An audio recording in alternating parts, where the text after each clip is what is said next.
Thank you, Mr. President. Mr. President, Pakistan thanks the Special Envoy of the Secretary General for Yemen, Mr. Hans Grunberg, and Under Secretary General for Humanitarian Affairs, Tom Fletcher, for their valuable briefings and updates. We welcome the participation of the permanent representative of Yemen in this meeting and reiterate our support to the efforts of the government of Yemen to promote a political solution in his country. The ongoing conflict in Yemen, Mr. President, has emerged as a multi-dimensional crisis, graduating from the local to the regional and ultimately a crisis with global implications.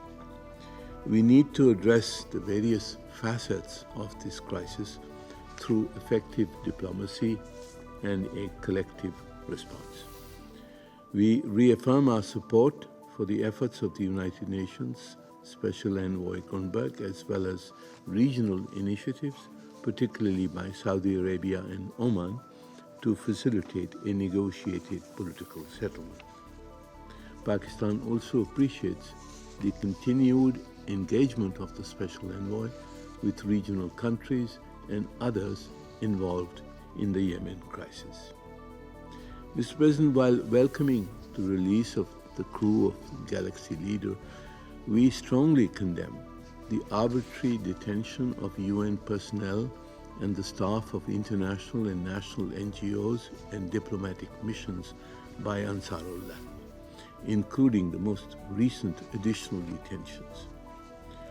We are appalled at the tragic death of a World Food Programme staff member in Houthi custody in Sada and extend our deepest condolences to his family and loved ones. These actions by Ansarullah are a blatant violation of international humanitarian law. Ensuring the safety and security of UN personnel must remain a top priority for the international community. There should be accountability for such actions. We call for the immediate and unconditional release of all detained personnel.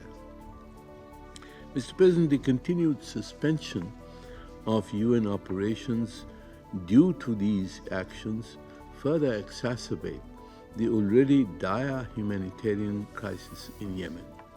Nearly half of the population, over 17 million people, face acute food insecurity, while climate change-induced disasters, including floods and droughts, have displaced approximately 4.5 million individuals. This crisis necessitates a well-coordinated and robust international response. We urge donor countries to enhance their contributions to the 2025 Humanitarian Response Plan for Yemen, as just appealed by Tom Fletcher, and we call for an adequate response to address the urgent needs of the affected population in Yemen. Mr. President, Pakistan has condemned the Houthi attacks on commercial and merchant vessels. We take note of the Secretary General's report of 7 February 2025, which indicates that no new incidents of attacks on shipping have been recorded in the past month. This development is obviously related to the ceasefire in Gaza. It is imperative, therefore, to ensure that the ceasefire in Gaza continues and all three phases of the ceasefire agreement are implemented for the sake of peace in the occupied Palestinian territories as well as in the broader region, including Yemen. Mr. President, the December 2023 negotiations marked a significant step forward in Yemen. It is imperative to preserve and consolidate the progress which was made and ensure the full implementation of commitments towards lasting peace.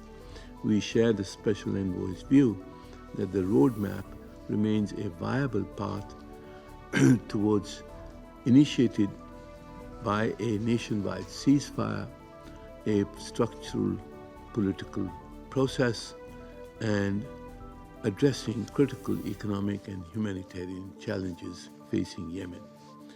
The resumption of military operations would further exacerbate the conflict. Mr. President, in conclusion, Pakistan reiterates its full support for the efforts of the Special Envoy to facilitate a Yemeni-led and Yemeni-owned political process under UN auspices.